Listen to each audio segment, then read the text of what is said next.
Toto was anaesthetised for the journey, where upon arrival he was treated physically and psychologically to bring him back to health and prepare him for life in his natural habitat, the African jungle. Here he is already showing signs of emotion and happiness and a demonstration of his truly gentle nature. The chimp's rescue began 7 years ago when a circus spectator originally brought a complaint against Koenig after seeing the conditions Toto was living in. But Chilean courts were unable to intervene because the circus fled to Bolivia. Early in 2003, authorities discovered that the circus had returned to Chile, and that's when they seized Toto. This amiable chimp's journey will lead him to the Chimfunchi Wildlife Orphanage in Chingola, Zambia, via South Africa. To save him from the stress of the unknown journey, and of course the fear that he could be going back to the circus, Toto was again anaesthetised. Toto will be in touch with his own kind, and he will be speaking his own language for the first time in 20 years. The trip was sponsored by DHL Express, who will ship Toto along with a veterinarian to his final destination.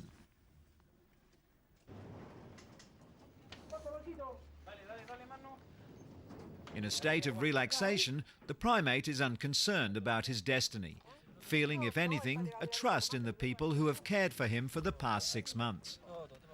But for the animal rights workers who did take care of him following his rescue in Chile, there were mixed feelings. They gave him a teary send-off, sad to be losing their beloved friend, yet elated that after 20 years of intense suffering at the hands of the Koenig Circus, he was going to be what every living soul on this planet should be, free.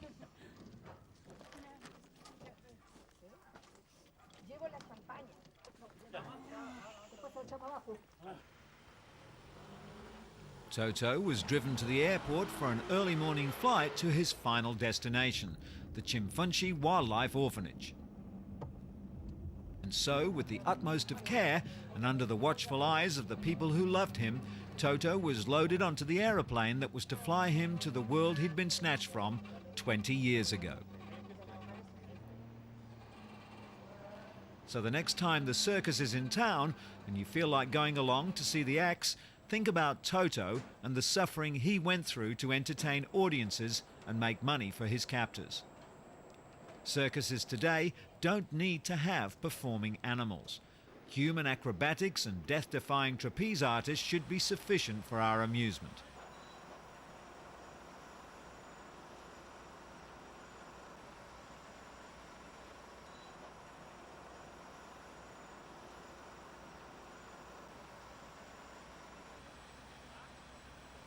Farewell, Toto, and good luck in your world.